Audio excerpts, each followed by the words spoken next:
सितंबर 2018 की बात है। ईरान में एक ईरानी नागरिक शम्सी अक़दसी आजमियान के डेड बॉडी को कब्र से बाहर निकालकर दूर जंगल में दमाबंद, जो कि एक माउंटेन एरिया है, वहां पर फेंक दिया गया। मतलब इस जाति को मरने के बाद 2 गज जमीन भी नहीं मिलता है, इन्हें ऐसे ही उठाकर फेंक दिया जाता है। ये इंसिडेंस उस धर्म की है जिनकी इंडिया में लोटस टेम्पल है। वैसे दिल्ली के लोटस टेम्पल को भारत में एक टूरिज्म सेंटर के रूप में जाना जाता है, लेकिन कम ही लोगों को मालूम होगा कि यह दरअसल बहाई धर्म का वर्शिप प्लेस है, जो कि शिया मुसलमान से अलग हुआ धर्म है। देखिए, बहाई धर्म की जड़ें ईरान में है, जहां बीते कुछ समय से इस समुदाय में इनसिक्योरिटी की फीलिंग बढ़ गई है। ईरान में बहाई समुदाय के नेताओं को जेल में डाल दिया जाता है। यहां तक कि बहाई समाज को उनके अपने निजी कब्रिस्तान में भी मुर्दे दफन करने से मना किया जाता है। इससे पहले भी ईरान के कई शहरों में बहाई समुदाय के कब्रिस्तानों में तोड़फोड़ की घटनाएं होती रही हैं। ऐसा भी हुआ है कि मुर्दे दफनाने से रोकने के लिए उनके कब्रिस्तान ही बंद कर दिए गए। अब कुछ बहुत बड़ा सवाल सामने आता है कि बहाई समुदाय के कब्रिस्तान को लेकर ईरान में ऐसी संवेदनशीलता क्यों है, इनके कब्रिस्तान क्यों तोड़ जाते हैं और अपने निजी कब्रिस्तानों में भी इन्हें मुर्दे दफनाने से क्यों रोका जाता है। क्या इस तरह का बर्ताव इस्लामी शरीयत के मुताबिक रीजनेबल है, खासकर शिया इस्लामी कानून जिसकी बुनियाद पर ईरान का इस्लामिक गणतंत्र काम करता है। सो चलिए जानते हैं कि कौन है बहाई फेथ के लोग। देखिए, बहाई दुनिया के सबसे नए धर्मों में गिना जाता है। इसकी स्थापना बहाउल्लाह ने साल 1863 में ईरान में की थी। बहाई लोग ये मानते हैं कि दुनिया के सभी धर्म सच्चे हैं और सभी लोगों को मानवता के फायदे के लिए मिलकर काम करना चाहिए। दुनिया के 235 देशों में बहाई धर्म को मानने वालों की संख्या करीब 60 लाख है। ऐसा माना जाता है कि बहाई धर्म का उदय इस्लाम की शिया शाखा से ही हुआ, लेकिन आज हालात ऐसे हैं कि अपने ही देश में बहाई लोग थर्ड क्लास की जिंदगी जी रहे हैं। Iranian authorities have launched a sweeping crackdown on its Baha'i community, according to media reports. As many as 100 people from the minority. ना सिर्फ ईरान में बल्कि मिडिल ईस्ट के दूसरे देशों में भी बहाई कम्युनिटी दमन का शिकार होती है। Thank you, Mr. Chairman. Mr. President, on 14 May 2008, 6 members of the Baha'i leadership in Iran were summarily arrested in Tehran.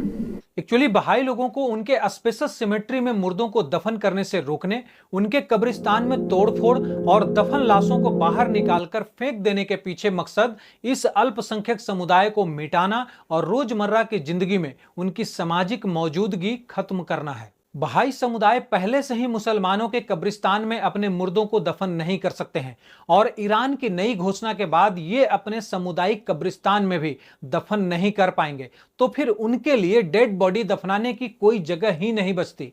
Iran में डेड बॉडी दफनाने से रोकने की ये घोषणा उस सीक्वेंस की एक कड़ी है जिसके तहत बहाई लोगों को अपने धार्मिक और सांस्कृतिक रीति रिवाज अपनाने और अपने पसंद की शिक्षा पाने से रोका जा रहा है। इस तरह के प्रेशर का एक पर्पस यह भी है कि बहाई समुदाय के लोग मजबूर होकर अपना धर्म छोड़ दें और इस्लाम कबूल कर लें। यहाँ अपने सांस्कृतिक विरोधियों का इस तरह दमन करने का एक लंबा इतिहास रहा है। इस्लाम के तीसरे खलीफा उस्मान बिन अफ़ान की जब उनके विरोधियों ने हत्या कर दी तो उन्हें मदीना में उन यहूदियों के कब्रिस्तान में दफन किया गया जो मदीना छोड़कर चले गए थे। बाद में मुआविया बिन अबू सुफियान ने मदीना में मुसलमानों के कब्रिस्तान का विस्तार करके उस्मान की कब्र को इस कब्रिस्तान में मिला लिया। यही कारण रहा है कि इस्लामी इतिहास के कई महापुरुषों को अननोन प्लेस पर दफनाया गया ताकि उनके विरोधी उनकी कब्र को खोल न सकें।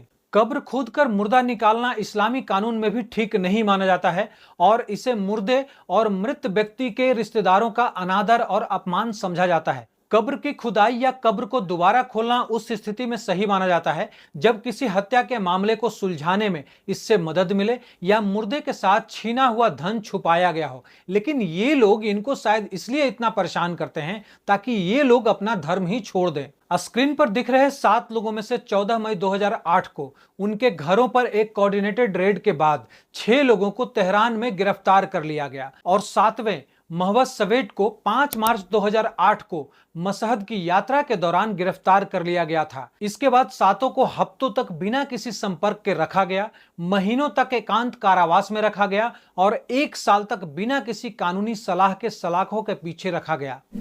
Thank you, Mr. Chairman. Mr. President, on 14 May 2008, 6 members of the Baha'i leadership in Iran were summarily arrested in Tehran. Officers of the intelligence ministry entered their homes, carried out extensive searches, and have arbitrarily detained them ever since without charge. To date, we have not received any information about where they're being held. अब मजे की बात यह है कि origin भले ही इनका Iran हो, बट बहाई पॉपुलेशन के मामले में भारत नंबर 1 पर आता है। 1980 में जहां बहाई पॉपुलेशन 10,50,000 था, वहीं 2010 में 18,97,000 थी और 2024 में तो 25 लाख पार हो चुकी होगी। वहीं आप इसके ओरिजिन ईरान में देखिए, 1980 में 3,40,000 थी, वो बढ़ने के जगह 2010 में घटकर 2,51,000 पर पहुंच गई।